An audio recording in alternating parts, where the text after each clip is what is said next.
वसलीसा के बाप को गए हुए अभी पहली रात ही हुई थी कि सूतीली माँ ने अपनी बेटियों को इकट्ठा किया और वसलीसा से जान छुड़वाने का एक मंसूबा तैयार किया। वसलीसा, जंगल में बाबा यागा की झोपड़ी में जाओ और रोशनी के लिए कुछ चिराग लेकर आओ। उस रात भी वसलीसा ने जाने से पहले अपनी गुड़िया को खाने के लिए दूध और बिस्किट दिए। फिर कुछ देर के लिए उसके पास बैठ गई और बोली, ए छोटी गुड़िया, मेरी माँ ने मुझे बताया था अगर मैं तुम्हें खाना खिलाऊं और तुम्हारी देखभाल करूं तो तुम मेरे मुश्किल वक्त में मेरी मदद करोगी। मैंने तुम्हें खाना खिलाया और तुम्हारी देखभाल भी की है। अब मैं शदीद मुश्किल में हूँ। मुझे बाबा यागा के पास जाना है और सब जानते हैं कि वो एक निहायत बदकिरदार जादूगरनी है। मुझे बताओ कि मुझे क्या करना चाहिए। जितनी तुम खूबसूरत हो उतनी ही जरूरतमंद बनो। बाबा यागा की झोंपड़ी में जाओ और तुम्हें कोई नुकसान नहीं होगा। रात बहुत गहरी थी, हर तरफ सन्नाटा था। वसलीसा डरती डरती जंगल से गुजर रही थी। रात की तारीकी में जंगली जानवरों की आवाजें उसे और खौफजदा कर रही थी।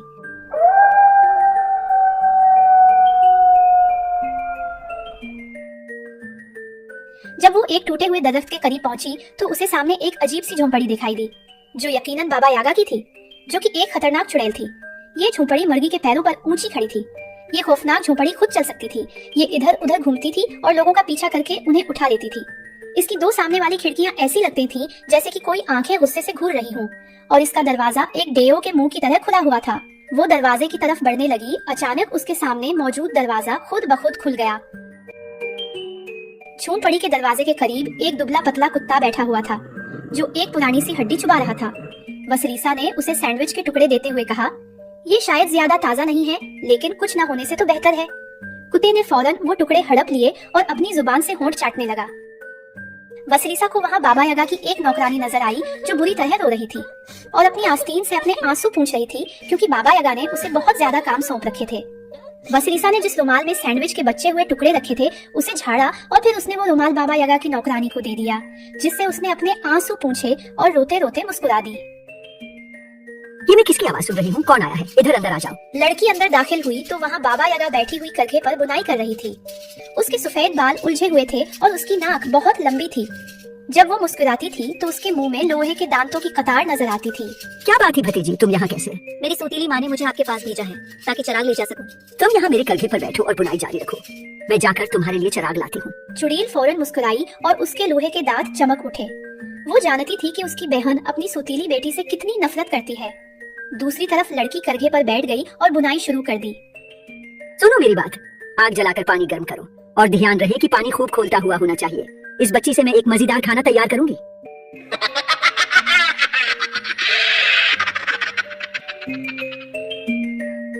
क्या तुम अब भी बुन रही हो मेरी प्यारी भांजी? जी हाँ, मैं बुन रही हूँ खालाजान। वसलीसा ने देखा कि एक दुबली पतली काली बिल्ली चूहे के सुराख को घूर रही थी। तुम क्या कर रही हो? उसने बिल्ली से पूछा। मैं चूहे की ताक में हूँ, बिल्ली ने जवाब दिया। मुझे 3 दिन से खाने को कुछ नहीं मिला। कितनी खुशनसीबी है, वसलीसा ने कहा, कि मेरे पास थोड़ा सा पनीर बाकी है। उसने अपनी जेब से पनीर निकालकर बिल्ली को दे दिया, जिसने उसे फौरन हड़प कर लिया। बिल्ली ने कहा, चुड़ैल तुम्हें अपने लोहे के दांतों से खाने का इरादा रखती है, लेकिन मैं जानती हूँ कि तुम्हारी मदद कैसे की जा सकती है। चुड़ैल एक मर्तबा फिर खिड़की से झांकते हुए बोली, क्या तुम बुन रही हो मेरी प्यारी भांजी? जी हाँ खाला जान, मैं बुन रही हूँ, वसलीसा ने जवाब दिया और काम में लगी रही। जब चुड़ैल चली गई तो पतली काली बिल्ली ने वसलीसा से सरगोशी की। क्या तुम उस स्टूल पर तौलिया और कंघी देख रही हो? तुम्हें दोनों को फौरन उठाना होगा, बिल्ली ने कहा। जब तक चुड़ैल बावर्च खाने में है और तुम्हें उबालने के लिए पानी गर्म करवा रही है, तुम फौरन यहाँ से भाग जाओ। वो तुम्हारा पीछा करेगी और जब वो ऐसा करे तो तुम तौलिया अपने पीछे फेंक देना। ये एक बड़ी चौड़ी नदी में बदल जाएगा और उसे इसको पार करने में कुछ वक्त लगेगा। जब वो नदी पार कर ले तो तुम कंघी अपने पीछे फेंक देना। कंघी एक इतना घना जंगल बन जाएगी कि वो कभी इसको पार नहीं कर सकेगी। लेकिन अगर मैं चली गई तो वो करघा रुकने की आवाज सुन लेगी और उसे मालूम हो जाएगा कि मैं जा चुकी हूँ। फिक्र मत करो, ये मामला मैं संभाल लूंगी। काली बिल्ली ने ये कहते हुए करघे पर वसलीसा की जगह ले ली। वसलीसा ने देखा कि बाबा यागा अभी भी बावर्ची खाने में थी। फिर उसने जल्दी से तौलिया और कंघी उठाई और तेजी से बाहर की तरफ भागी। बड़ा कुत्ता जैसे ही उस पर हमला करने के लिए उठा तो वो पहचान गया कि ये वही लड़की है जिसने उसे सैंडविच दिया था। कुत्ते ने कहा, खुश रहो बच्ची। कंघी और तौलिया लिए वसलीसा वहाँ से भाग निकली। क्या तुम अब भी बुन रही हो मेरी प्यारी भांजी? मैं बुन रही हूँ खाला, पतली काली बिल्ली ने कहा। ये तो मेरे खाने की आवाज नहीं, बाबा यागा ने कहा और अंदर कूद पड़ी। वहाँ करघे पर कोई लड़की नहीं थी, बल्कि सिर्फ पतली काली बिल्ली थी जो धागों को उलझा रही थी।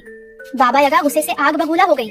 उसने बिल्ली को पकड़कर जोर से झंझोड़ा। तुमने उस लड़की की आंखें क्यों न नोचे? बिल्ली ने जवाब दिया, इन तमाम सालों में जो मैंने आपकी खिदमत की, आपने मुझे सिर्फ पानी दिया और मुझे अपना शिकार खुद तलाश करने के लिए मजबूर किया। लेकिन लड़की ने मुझे अपने हिस्से का असल पनीर दिया। चुड़ैल ने नौकरानी की कूलर को पकड़ते हुए कराहते हुए कहा, तुमने भी पानी गर्म करने में जानबूझकर देर लगाई है ना? इन तमाम सालों में जो मैंने आपकी खिदमत की, आपने मुझे कभी एक कपड़ा तक नहीं दिया, मगर लड़की ने मुझे एक खूबसूरत रुमाल दिया। जब वो घर से बाहर भाग रही थी तो तुमने उसके टुकड़े टुकड़े क्यों नहीं किए? इन तमाम सालों में जो मैंने आपकी खिदमत की, आपने मुझे कभी कुछ नहीं दिया सिवाय एक पुरानी हड्डी के, मगर लड़की ने मुझे अपना सैंडविच दिया। फिर चुड़ैल अपनी जादुई मोटर में बैठी और हवा में उड़ती हुई वसलीसा की ताक में निकली। नीचे जमीन पर काफी आगे उसने जल्द ही लड़की को दरख्तों के दरमियान भागते हुए, लड़खड़ाते हुए और खौफ से पीछे मुड़कर देखते हुए देखा। चुड़ैल ने तेजी से भागती हुई वसलीसा का पीछा करना शुरू कर दिया। जल्द ही वसलीसा को अपने पीछे बाबा यागा की उखली की जमीन से टकराने की आवाज सुनाई दी। घबराहट में उसे काली बिल्ली की बात याद आई और उसने तौलिया अपने पीछे जमीन पर फेंक दिया। तौलिया बड़ा और बड़ा होता गया और गीले से गीला तर होता गया और जल्द ही लड़की और बाबा यागा के दरमियान एक गहरी और चौड़ी नदी खड़ी हो गई। ये नदी जादुई थी और इसको अबूर करना नामुमकिन था। तब बाबा यागा ने अपनी तमाम गायें इकट्ठी की और इन्हें नदी की तरफ हाँकने लगी। तमाम गायों ने नदी का सारा पानी आखिरी कतरे तक पी लिया। बाबा यागा अब दोबारा से अपने शिकार का पीछा करने लगी।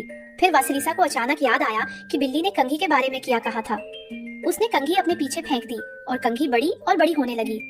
इसके दंदाने एक घने जंगल में बदलने लगे, जो इतना घना था कि चुड़ैल इसमें फंस गई। चुड़ैल अपने दांत पीसते हुए, गुस्से और मायूसी से चीखते हुए आखिरकार पलट गई और अपनी मुर्गी के पैरों पर खड़ी झोंपड़ी की तरफ वापस चली गई। थकी हुई वसलीसा आखिरकार अपने घर पहुंच गई। वो अंदर जाकर अपनी सौतेली माँ का सामना करने से डर रही थी, इसलिए वो बाहर शेड में इंतजार करने लगी। वसलीसा के बाप को इत्तेफाक से उस दिन जल्दी वापस लौटना पड़ा। इस बार लड़की को कोई डर नहीं था। उसने अपने वालिद को देखते ही सारी कहानी सुना दी जो उसके साथ पेश आई थी। जब बूढ़े आदमी को पता चला कि उसकी बीवी ने उसकी अपनी ही बेटी को बाबा यागा के हाथों खाने के लिए भेजा था, तो वो इतना गुस्से में आ गया कि उसने उस औरत और उसकी बेटियों को झोंपड़ी से निकाल बाहर किया और दोबारा कभी वापस न आने दिया। इस दिन के बाद से बाप ने अपनी बेटी का खूब ख्याल रखा और कभी किसी अजनबी को उन दोनों के दरमियान में आने न दिया।